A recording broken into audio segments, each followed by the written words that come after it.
Bonjour et bienvenue dans le cadre de cette webconférence du salon Numexpo. Nous accueillons aujourd'hui Sophie Dulac, déléguée aux affaires techniques, environnement, innovation à la Fédération française du bâtiment Occitanie, ainsi que Clément Teillard, ingénieur commercial sud-ouest chez Edicad, qui est un éditeur de logiciels spécialisé dans le développement de solutions CAO-DAO, relevé de vie et maîtrise. Le sujet qu'ils vont aborder durant les 45 prochaines minutes, c'est l'apport du numérique et des outils BIM dans les métiers du bâtiment. Pour les personnes qui participent à cette webconférence, je vous invite à poser vos questions ou réactions dans le chat qui est à votre disposition sur l'écran en bas à droite. Sophie, Clément, c'est à vous, 45 minutes. Ok, merci. Merci en tout cas aussi à l'invitation pour nous faire témoigner et participer à ce salon virtuel, donc qui est une première en ce qui nous concerne. Donc c'est un moment aussi assez intéressant pour les métiers du bâtiment de s'exprimer à travers un salon virtuel. On a plus l'habitude de faire des salons en présentiel. Donc c'est nouveau pour nous d'intervenir et de présenter sans avoir de personnes en face de nous, donc c'est assez innovant. Donc l'intérêt pour nous avec la société Edicad, c'était justement de faire aussi un peu un retour d'expérience avec justement toutes les actions qu'on a pu mettre en œuvre depuis quelques années pour justement intégrer le numérique et en particulier le BIM dans les métiers du bâtiment et les entreprises du bâtiment. Donc on va pas vous faire un cours sur le BIM, hein, c'est pas l'objet de ce petit temps d'échange. Ce temps d'échange, et surtout j'imagine que les personnes qui sont en face de nous ont pu déjà participer à d'autres webinaires sur la transformation digitale et voilà, dans les entreprises du bâtiment. Mais peut-être pour resituer, en tout cas pour les entreprises, c'est vrai qu'on parle de transformation digitale depuis maintenant à peu près une dizaine d'années. Et en fait, la transformation digitale, c'est pas seulement quelque chose qui est lié à la technologie, au numérique, ça concerne en fait toutes les composantes de l'entreprise, que ce soit les processus, les métiers, la culture, l'organisation. Et bien évidemment, ce qui a fait évoluer et intégrer cette transformation digitale, c'est toute la technologie de l'information, et de la communication. Donc c'est un processus qui a été intégré par certaines entreprises en se disant voilà comment intégrer des logiciels, du numérique dans mon entreprise pour être bien évidemment plus performante, quelle plus-value je peux créer et quelle valeur je peux créer en plus par rapport aux entreprises concurrentes. Donc c'est vrai que le numérique on l'intègre à tous les niveaux. Que ça soit sur l'aspect commercial, production bien évidemment, c'est ce qui nous concerne peut-être le plus, mais en tout cas ça se met aussi dans ce domaine-là. Ça peut être aussi en termes de communication interne et externe, comment je communique vers mes clients et quel rôle je donne aussi à mes clients par rapport à cette transformation digitale. Donc, les entreprises, depuis une dizaine d'années, et en particulier ces 3 dernières années, donc on les a accompagnées. Quand je dis on, c'est la fédération avec quelques partenaires, dont Edicad, justement pour intégrer cette transition et cette transformation numérique.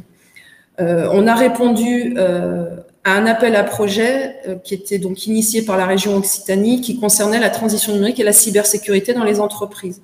Donc pendant 3 ans, on a pu rencontrer à peu près 120 entreprises pour leur faire bénéficier de diagnostics, et aussi pour nous, l'intérêt, c'était de nous rendre compte du niveau de maturité des entreprises par rapport au numérique, et j'ai envie de dire par rapport au BIM. Donc autant vous dire que les premières informations, réunions d'infos qu'on a fait, même les diagnostics, c'est sûr qu'on a rencontré de nombreuses entreprises avec un niveau de maturité numérique, on va dire quasiment égal à 0.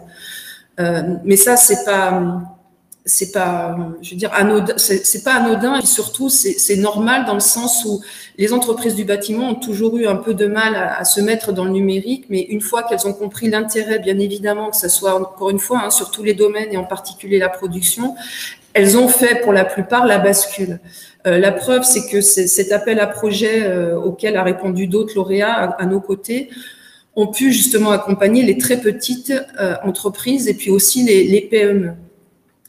Donc, la transition numérique commence à être vraiment intégrée dans les entreprises, et le BIM, malgré tout, donc on vient au sujet, c'est que le BIM a été intégré il y a quelques années déjà, de manière assez, pas violente, mais voilà, le BIM en 2016, il fallait faire du BIM, les maîtres d'ouvrage devaient faire du BIM, et les entreprises, bien évidemment, devaient répondre.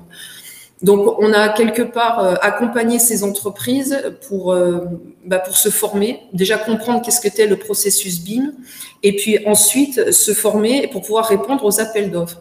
Donc, il y a eu en 2017, des demandes assez intéressantes sur différents départements, sur comment me former et en gros, comment répondre à un appel d'offres en BIM. Et moi, entreprise du bâtiment, que je sois gros œuvre, carreleur, plaquiste ou peintre, comment je dois répondre, comment je dois me positionner, quel type d'investissement, etc., etc. Donc, on a eu toutes ces questions-là. On a accompagné ces entreprises. Pour la plupart, elles ont intégré justement ces nouveaux process et processus en entreprise. Elles ont formé des personnes sur différents types de logiciels, justement pour répondre au BIM. Donc, le BIM, si on le traduit, alors c'est un peu, comment dirais-je, étonnant parce que finalement, je vous pose des questions, mais je ne sais pas si certains d'entre vous peuvent répondre. Mais en gros, le BIM, j'imagine que la plupart des personnes qui sont connectées savent ce que veut dire le BIM, les 3 lettres donc un acronyme. Hein. BIM, c'est pour Building Information Modeling. Donc ça, c'était en anglais, les acronymes en anglais. En français, et en tout cas pour nous, Fédération du bâtiment, on l'a plutôt traduit. Donc le B pour le bâtiment, l'ouvrage. Le I qui représente effectivement toute l'information, la gestion des données, cette fameuse donnée qui sera implantée sur la maquette. Et le M, au départ, on l'a plutôt, on va dire, analysé et interprété comme de la modélisation, modeling pour modélisation. Et au fur et à mesure qu'on a avancé dans les opérations et même en termes d'accompagnement des entreprises, on s'est quand même plus rendu compte que le M pouvait plutôt correspondre à du management, le management du BIM. Donc voilà, donc le BIM consiste, et pour le définir de manière très simple, c'est de modéliser, en fait, de travailler sur une maquette en 3D, de pouvoir ajouter sur cette maquette des données, énormément de données. Alors là aussi, c'est le maître d'ouvrage qui, lui, va placer le curseur pour savoir quel type de données il souhaite voir figurer dans sa maquette et surtout dans son DOM numérique. Donc, on ajoute des données qui sont, encore une fois, exigées par le maître d'ouvrage. Donc tout ça, ça fait la maquette avec des données numériques. Donc le BIM peut être à la fois partagé par l'ensemble des acteurs de la construction, à savoir toutes les entreprises. On peut demander aux entreprises de n'importe quel corps d'État de travailler sur une maquette en BIM. Alors bien évidemment, on ne demandera surtout pas la même chose à des entreprises de gros œuvres comme à un plaquiste. Et encore un plaquiste, on peut lui demander pas mal de données, mais plutôt à des peintres ou des carreleurs, c'est sûr qu'on ne demandera pas du tout la même chose. L'intérêt pour le maître d'ouvrage, c'est qu'à la fin, il puisse exploiter les maquettes qu'il aura fait réaliser avec des données qui lui serviront surtout en termes d'exploitation et de maintenance des ouvrages. Donc, le BIM, selon les départements ou selon la typologie des maîtres d'ouvrage, c'est vrai qu'on n'a pas les mêmes besoins et on n'a pas eu non plus les mêmes demandes, pardon, c'est pas les besoins, mais les mêmes demandes. Sur les métropoles, que ce soit Toulouse ou Montpellier, c'est vrai on a de manière assez récurrente des opérations qui sortent en processus BIM. Dans d'autres départements, les opérations en BIM, c'est vrai qu'on peut les compter sur les doigts d'une main. Mais n'empêche que, même si ces 5 dernières années ont permis justement d'intégrer le processus BIM en entreprise, il y a beaucoup d'entreprises qui passent le cap en se disant, même si je ne réponds pas à un appel d'offres en BIM, je peux intégrer dès à présent en fait le processus et surtout faire le choix d'un logiciel qui m'aidera à travailler et à intégrer des pratiques différentes. À savoir, au lieu de travailler en 2D, travailler en 3D, de pouvoir aussi répondre à un appel d'offres, et ça sera plutôt Clément qui vous fera de la démonstration tout à l'heure.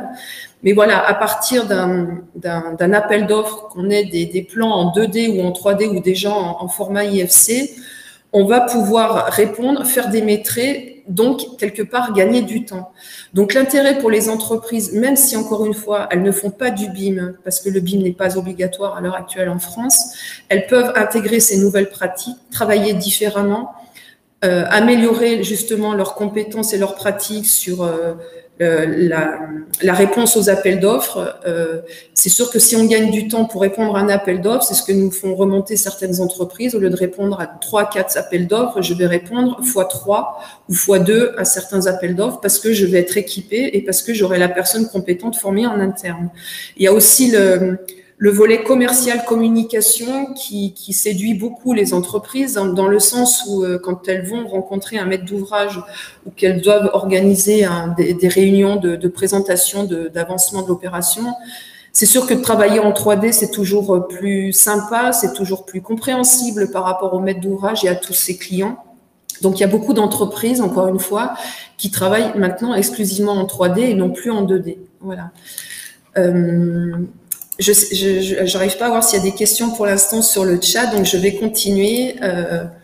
Les apports du BIM, alors avec quelques années on va dire, de retour d'expérience pour les entreprises qui se sont lancées dans le BIM, effectivement, ce qu'on s'est rendu compte, c'est le travail collaboratif qui est amélioré. Parce que pour faire du BIM, bien évidemment, chaque entreprise ne travaille pas dans son coin.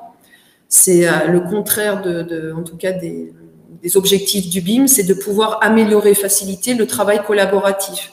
Ce travail collaboratif, le plus souvent, se fait sur une plateforme d'échange, une qui est quand même connue en France et qui a été pendant plusieurs années justement mise à disposition des entreprises gratuitement, c'était Croquis.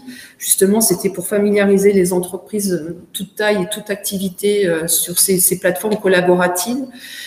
Ces plateformes possèdent aussi pour certaines des viewers, donc qui permettent de visualiser les maquettes, d'exploiter certaines données et sur certains viewers, on peut aussi faire des métrés. Donc, il y a tout ce travail collaboratif qui a été amélioré. Il y a la gestion des interfaces quand on fait communiquer, ou en tout cas quand on fait des synthèses BIM, c'est-à-dire de différentes maquettes réalisées par différentes entreprises.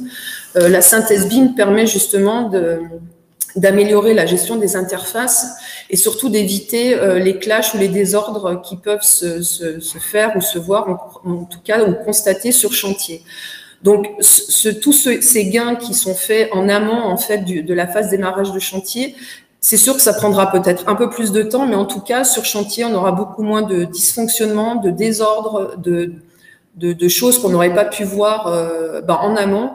C'est vrai que la maquette numérique, la maquette 3D nous permet de visualiser davantage les clashs qui pourraient venir.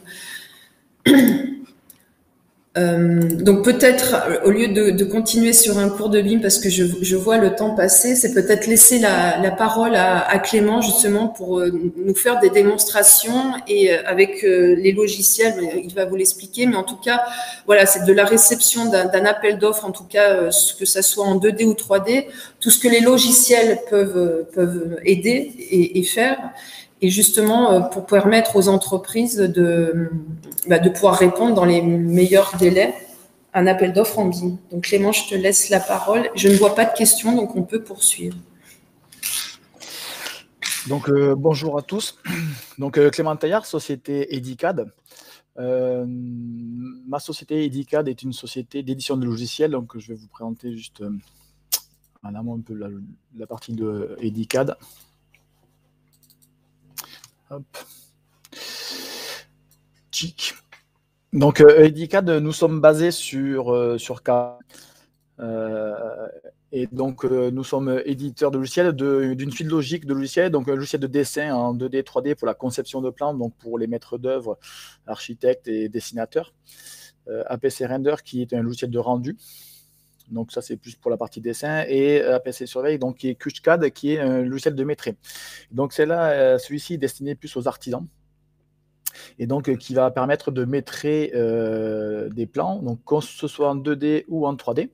Donc qui est la partie qui est connectée avec les outils de devis type Sage, Codial, EBP ou d'autres solutions. Donc nous, Edicad, on est présent en France depuis 1996. On est à plus de 2000 clients sur la France et l'Europe. On a dépassé le million d'euros l'an dernier, avec une progression à 25% sur 2020, malgré le Covid. Et donc maintenant, nous sommes même 40 collaborateurs. Donc nous sommes certifiés Datadoc, donc au niveau des formations. Nous assurons les formations aussi des logiciels chez nos clients. Donc on se déplace chez les clients pour travailler sur des cas concrets. Donc nos solutions s'adressent directement aux maisons individuelles, maîtres d'œuvre, économistes, bureaux d'études, entreprises de le bâtiment et artisans, bien évidemment. Donc APC Building qui permet donc de dessiner, de concevoir des bâtiments. Comme je dis, donc qui permet aussi de quantifier aussi toutes les pièces écrites, donc tout ce qui est CCTP, Notice 45.1. Donc c'est un logiciel BIM, comme en parlait Sophie, donc il va permettre de fusionner des maquettes 3D, donc produire les pièces écrites, bon, la construction au niveau d'APC Building. Donc le métré, donc c'est ce qu'on parlait avec Sophie. Donc la partie de données 3D, on va pouvoir générer donc des pièces écrites ainsi que des données quantitatives et transmettre ça au niveau du devis pour le. Mais avant le BIM, les formats d'échange sont plus du PDF et du DWG, donc sur du 2D, mais on peut faire donc du coup la même chose avec une étape supplémentaire. Donc ça, je vous passe parce que c'est plus du rendu. Et APC Smart, qui est une solution aux collectivités pour gérer à partir d'une maquette BIM la maintenance des bâtiments sur leur bâtiment. Donc, je vais vous passer juste, après on va passer au logiciel. Hop. Donc voici, ça c'est notre logiciel donc, qui est QSCAD, donc, qui permet de travailler à partir de plans PDF, DWG, DXF et IFC, donc le BIM. Donc soit on travaille sur du plan 2D, généralement on parle d'abord de transition digitale, et la transition digitale va se faire aussi par du 2D et du plan PDF, parce qu'à l'heure actuelle, comme disait Sophie, il n'y a pas beaucoup de chantiers en BIM, donc vous n'allez pas recevoir des maquettes 3D du jour au lendemain. Sur cette partie 2D que je vais vous montrer, on fait ni plus ni moins ce que beaucoup d'artisans font avec un Qtch et un Stabilo, sauf que là on va le faire numériquement, et on va synchroniser tout ça avec nos logiciels de devis pour générer les devis en direct. C'est-à-dire qu'il n'y a pas de double saisie, il n'y a pas de redondance à faire, et ça limite les erreurs. Et d'ailleurs, on peut sortir aussi nos plans de repérage du coup par rapport à ce qu'on a fait. Donc là, c'est en fait que j'ai sélectionné. Donc je vais vous montrer là, je vais juste vous montrer comment j'ai fait. En fait, je viens faire fusionner un plan PDF donc, que j'ai sur mon bureau. Donc là, je le rasterise. On a deux étapes pour le fusionner. Soit on peut le vectoriser, c'est-à-dire qu'il va reconnaître l'échelle du plan. Donc si celui-ci sort d'un cadre, d'un logiciel de dessin, ou le rasteriser, qui est la même chose, sauf qu'il ne va pas détecter l'échelle. Donc il y a une petite mise à l'échelle à faire manuellement. C'est la façon la plus drastique un peu à faire, mais ça permet de travailler aussi. Donc là, je le fusionne. Donc mon plan s'affiche comme il faut sur ma partie logicielle. Et donc, comme je vous disais, la première étape, c'est de mettre à l'échelle ce plan-là. Pour ceci, je sélectionne un outil qui s'appelle Homotessi, qui va me permettre juste avec une cote réelle sur le plan de remettre à l'échelle. Donc je clique une fois, je vais à l'extrémité de ma cote.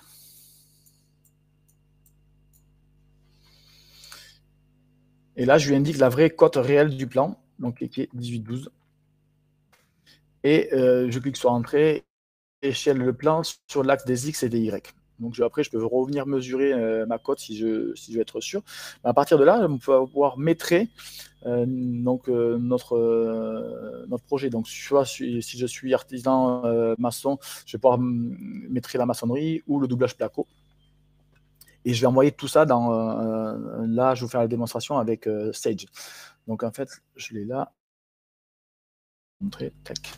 Donc moi, j'ai connecté ma bibliothèque d'images, enfin ma bibliothèque de matériaux avec Sage. Donc ici, j'ai créé juste un devis IDCAD qui est présent. Alors, il y a un petit bug, notre logiciel Sage. Tac, voilà. Donc là, j'ai créé juste un devis avec l'entête du client. Et donc je le valide, donc il n'y a pas de ligne. Hop, et je vais repasser sur mon logiciel de métré. Et pour ça, là, donc maintenant, je vais utiliser les outils qui sont ici. Donc j'ai une palette principale d'outils mûrs, qui va me permettre de dessiner par exemple la maçonnerie et le doublage placo. Donc je vais vous montrer ça. Donc là, ici, sur l'outil mur, je vais faire un double clic pour développer une boîte de dialogue qui va me permettre de renseigner les caractéristiques de mon mur. Par exemple, donc, si j'ai un mur de 2,80, je peux venir changer ici si j'ai un mur de 2,90. Si j'ai une réservation au niveau de la maçonnerie, je pourrais y rajouter la maçonnerie aussi, la réservation. J'ai un onglet couche qui va me permettre donc de déterminer plusieurs couches, donc l'épaisseur de mon mur. Et ici, dans matériaux, l'onglet matériaux, c'est là où je vais lier ma bibliothèque d'ouvrages qui est présente dans Sage pour venir métrer. Donc ici, je renseigne juste l'unité de mesure qui est, par exemple, la surface pour la partie maçonnerie. Et là, je vais sélectionner donc, une partie brique. Je vais chercher juste un ouvrage brique. Hein. Hop, maçonnerie 06. Donc ici, je l'ai ici. Et là, je vais le lier donc, juste à mon dessin. Donc je viens cutcher mon plan en fait. Hein. Donc là, je vais faire la partie maçonnerie. Donc je reviens sur mon plan. Et là, je viens juste faire mon contour de maçonnerie. Hop. Donc l'avantage des formats des WG, c'est que je reprends les points d'accroche, ou même les PDF vectorisés aussi, je reprends mon point d'accroche. Donc là, j'ai fait un double clic, et là, je viens de voir que j'ai mes murs de maçonnerie qui ont été faits. J'ai un petit contrôle de 3D, hein. On peut l'ouvrir, et on visualise la 3D. Donc le BIM sera directement en 3D, hein. Vous n'aurez pas besoin de faire cette étape-là. Mais avant le BIM, déjà de maîtriser la partie 2D aussi. Et je vais vous faire aussi, je vais mettre du coup la partie doublage de cloison. Donc toujours pareil, je vais utiliser donc l'outil mur et je vais faire toujours un double clic et là je vais renseigner par exemple la hauteur de mon doublage qui est à 2,50. Et là je vais régler juste l'épaisseur de mon mur. Bien sûr, cette étape-là n'est pas obligée, vous n'êtes pas obligé de la faire à chaque fois. Vous pouvez enregistrer des standards, comme j'ai en fait sur le côté, c'est des dossiers avec où on enregistre préalablement avant en fait des cloisons, par exemple, des cloisons 112-48 avec différentes hauteurs, et je viens lier à chaque fois les matériaux et ça me permet d'aller un peu plus vite après dans la partie métrée. Et donc là, je vais juste refaire le doublage. Donc je viens me positionner au niveau de mon mur. Donc là, c'est plus facile, j'ai les points d'accroche. Donc bien sûr, je peux changer, là j'ai mis des hachures sur la partie maçonnerie, mais je peux venir mettre des codes couleurs qui vont me permettre de faire des plans de repérage. Donc là, vous voyez, j'ai mis du rouge, donc automatiquement, là j'ai mon rouge. Donc pareil, je peux visualiser mon 3D. Si je veux faire juste un contrôle, je peux sélectionner, par exemple, les éléments de ma maçonnerie. Je fais un clic droit, je fais sélectionner les éléments identiques. Et je viens quantifier, juste pour avoir un petit œil, je viens quantifier les éléments sélectionnés. Donc là, on voit que j'ai 61 mètres carrés de maçonnerie. Sachez que là, il ne m'a pas déduit les ouvertures. Donc là, pour les ouvertures, c'est moi qui vais le faire manuellement. Je vais juste lui indiquer qu'il y a un percement au niveau de l'ouverture. Je vais juste rentrer au niveau de la largeur de mon ouverture, qui est ici de 0,4 par 1,05. Pareil, on peut les enregistrer préalablement pour après ne plus avoir à les ressaisir. Donc là, j'ai cliqué, il m'a généré l'ouverture. Je vais le faire juste sur celle d'à côté qui est de 1,20. Donc là, automatiquement, il va me déduire les surfaces d'ouverture au niveau du mètre. Si je fais un clic droit, je fais demander quantifier. Vous voyez, on est passé à 48 mètres carrés de surface au lieu de 51 tout à l'heure. Et cette partie-là, je peux après, quand je les mettrai, je peux l'envoyer directement dans Sage, en fait, dans le devis. Donc je sais que quand j'ai fait ça, mon devis il est réalisé, en fait. Ici, donc dans l'onglet Métré, je demande de l'envoyer dans Sage. Donc il me demande juste d'envoyer mon plan. Je vais vous montrer. Ça m'a ouvert sur votre écran. Hop.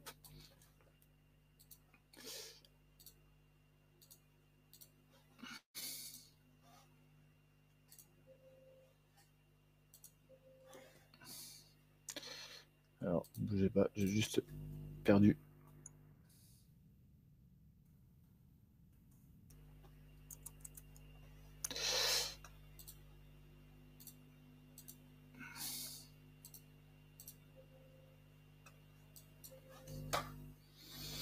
J'ai juste perdu un bout d'écran.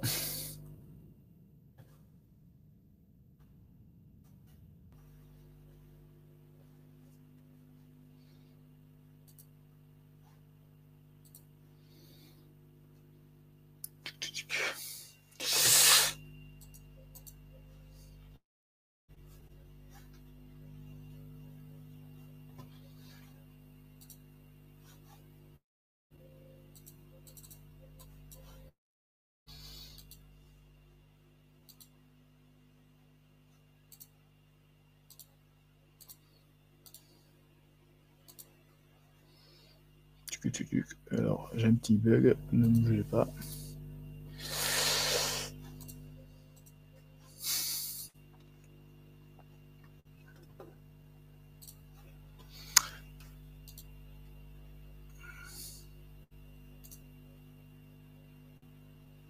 Ah, il est là. Okay.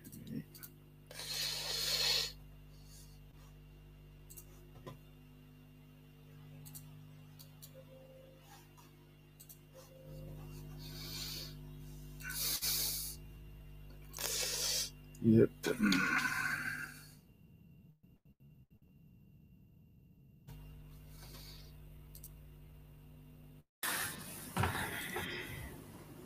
Peut-être ce qu'on peut préciser, Clément, pendant que tu refais la manie pour redémarrer, c'est que l'intérêt de ces logiciels, en tout cas EDICAD, c'est qu'ils font le lien avec des logiciels que la plupart des entreprises et artisans connaissent, c'est Sage, justement pour faire le lien, pour faire un chaînage numérique, parce que certains logiciels peuvent faire de la maquette 3D ou en tout cas pouvoir modéliser, mais il n'y a pas de lien direct avec tous les logiciels, on va dire, de compta ou gestion.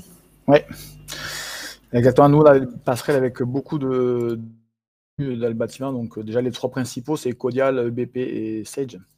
Je vais juste vous refaire rapidement la partie. J'avais perdu une fenêtre. Clic.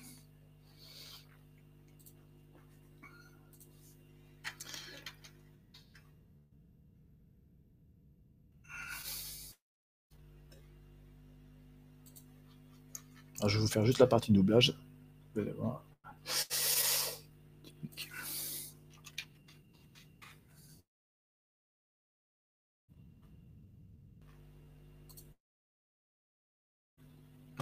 Donc, matériaux, surface. Et je vais chercher le doublage.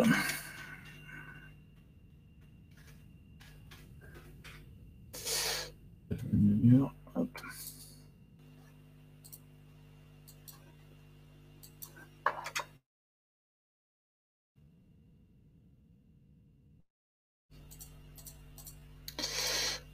Tac.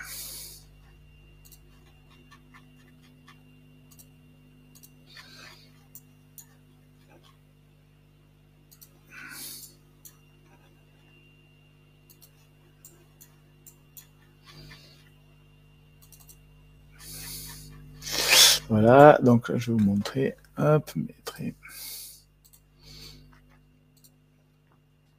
Voilà, c'était la feuille de la boîte de dialogue qui me manquait. Donc ici, en fait, quand je lance le maîtrise dans Sage, j'ai la boîte de dialogue qui me permet qui me demande dans quel devis je vais l'envoyer. Donc là, je retrouve mon devis EDICAD et je lui envoie dedans.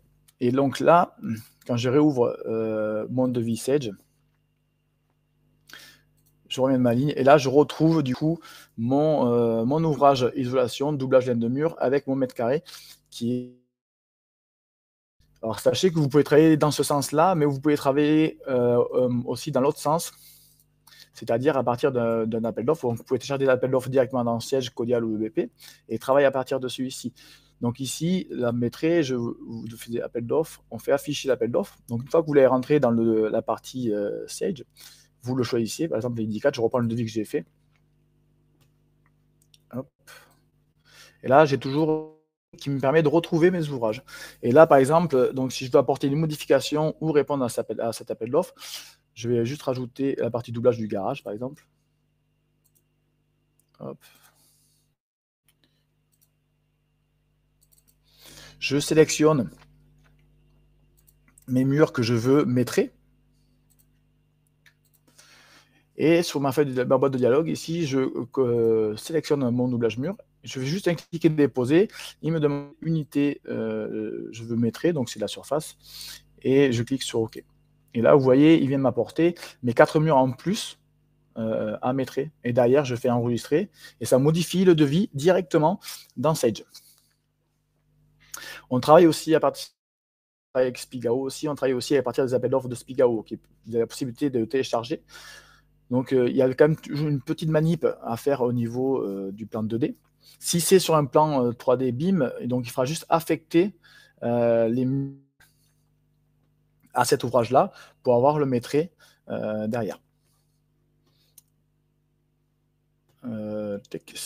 Alors la possibilité aussi, c'est que pour la partie maçonnerie ou pour la partie placo, on a la possibilité aussi de venir maîtriser des choses sans forcément les dessiner. C'est-à-dire que, par exemple, la maçonnerie qui est ici, si je fais un double clic ici, donc j'ai toujours les matériaux ici, et dans Attributs, c'est les formules de calcul, où je peux venir chercher, calculer par exemple les fondations sans avoir dessiné. Juste en dessinant les murs, je peux venir maîtriser la partie fondation, la partie fouille, la partie et aussi drain périphérique, sans forcément les dessiner. Formule de calcul qu'on rentre et qui vont se mettre automatiquement derrière par rapport à l'étude du client, en fait. Alors je vais reprendre vite. Donc après, je ne sais pas si vous avez des questions par rapport à cet outil, si vous utilisez déjà des logiciels de maîtrise. Comme le disait Sophie, le gros avantage de notre solution, c'est qu'on a les passerelles avec les outils de gestion, donc qui permet de travailler en direct avec et envoyer les quantitatifs directement dans les outils de devis. Vous pouvez travailler aussi à partir d'un devis type.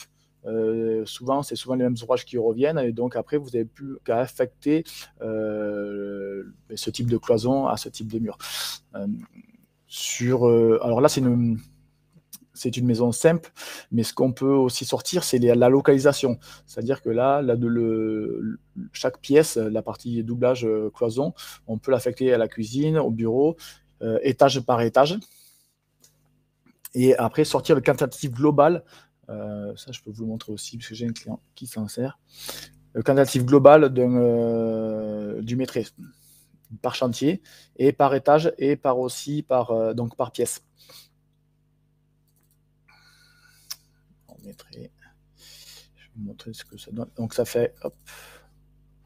Voilà, donc ça c'est le résultat d'un client qui utilise notre solution. Donc en fait, il a fait des codes de couleurs par ouvrage, et derrière, après, sur ses plans PDF, il a quantifié et il a sorti ses plans de repérage qu'il donne à ses ouvriers pour aller sur chantier.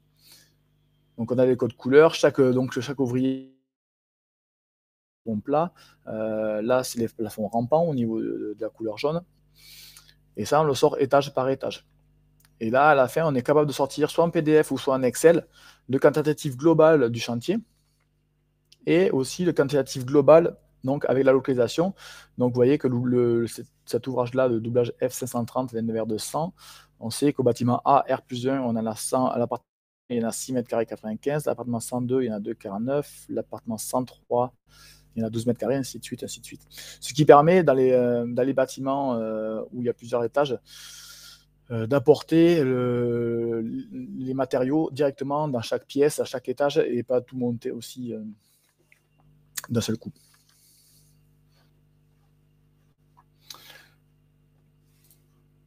Hop. Je peux vous montrer une petite vidéo aussi sur la partie. Alors, je ne sais pas s'il y a des questions. Non. Je peux vous montrer une partie vidéo à partir d'une maquette BIM, pour ceux qui en ont. Donc ça, c'est à partir d'une maquette BIM où on vient affecter les ouvrages. Donc là, on va me permettre de faire des filtres par étage et aussi par cloison. Si on veut, sur maquette 3D, vous allez pouvoir différencier avec les maquettes, et donc après affecter donc les ouvrages, par exemple cloison, au devis directement pour avoir le maîtrise et le quantitatif. Donc on peut faire des sélections, comme là on le voit, des sélections identiques par code de couleur, par type par épaisseur aussi, et donc de l'ouvrage au dessin 3D. Donc là on voit, on va lier le doublage à tous ces murs, et derrière on va envoyer donc directement le quantitatif donc dans nos solutions qui sont EBP, Sage, donc là c'est avec EBP, ou Codial, ou en Excel aussi derrière aussi, puisqu'on a la possibilité d'extraire sur un fichier Excel.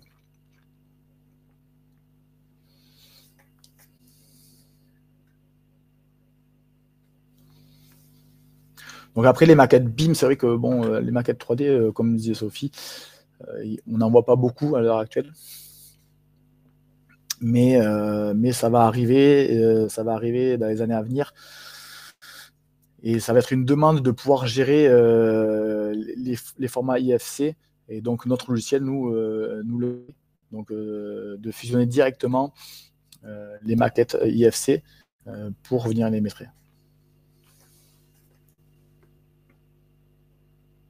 Donc là, vous voyez, il envoie juste les ouvrages, il n'envoie pas la localisation dans le devis. Et après, donc là c'est dans EBP, et dans EBP, pareil, le même fonctionnement que Sage. On va retrouver le devis, donc avec le quantitatif global du doublage. Donc après, c'est vrai que ça demande aussi avoir une bibliothèque d'ouvrages renseignés, que ce soit dans EBP ou Sage, et qui permet de travailler sur une bonne base.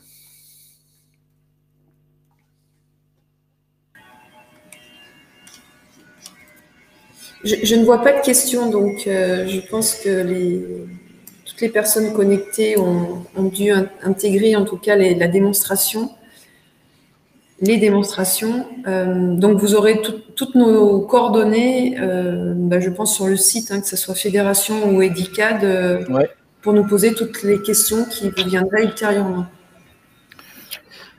Oui, alors en effet, les vidéos. Alors vos coordonnées bien sûr seront accessibles, et les vidéos restent, en tout cas cette webconférence restera accessible au grand public sur la plateforme du salon numérique jusqu'au 15 décembre. Ouais. Donc vous pouvez bien évidemment inviter tous vos partenaires, contacts à s'y rendre pour en prendre connaissance. Et au-delà du 15 décembre, ces vidéos seront sur notre chaîne YouTube. Donc elles seront du coup accessibles pendant encore un bon moment. Mais en tous les cas, on voit qu'on est sur des outils extrêmement performants, et il semble nécessaire effectivement que nos entreprises se penchent sur la question très prochainement. Oui, tout à fait. Ouais. Surtout sur la transition digitale. Oui. Sans parler de du PIB, oui. Ouais, absolument. Eh bien, écoutez, Sophie et Clément, parce qu'apparemment, il n'y a pas de questions complémentaires, je tiens vraiment à vous remercier vivement pour cette présentation très précise. Malgré les petits problèmes techniques, vous en êtes très bien sorti, Clément. Ouais, ça arrive souvent. En tous les cas, un grand merci. J'invite de toute façon les internautes à se rendre soit au stand d'accueil du salon, ou directement au stand de la FFB pour poser toute question complémentaire. Oui. Et d'ici quelques minutes démarrera une nouvelle webconférence, l'avant-dernière de la journée, à savoir les 10 conseils pour développer sa chaîne YouTube. Voilà, on est dans un autre registre. Autre registre, exactement. Ouais. Merci infiniment. Merci à vous. Merci à vous. Merci, au revoir. Au revoir.